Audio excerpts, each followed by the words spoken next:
How to find draft posts on a Facebook group. So let's begin.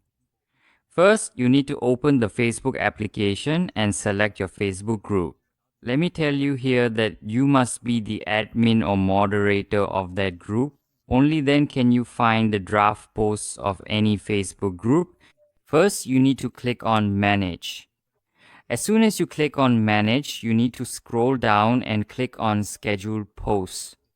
Sometimes when you make a post, it gets scheduled, so it will automatically appear here. You can view it from here.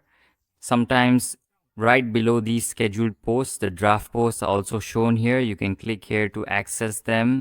Currently, there are no posts in draft in this group, so nothing is visible here. If you have any posts in draft, they will appear here or below the activity log. So that was today's video. I hope you liked the video. If you did, please like this video, subscribe to our channel, and be sure to press the bell icon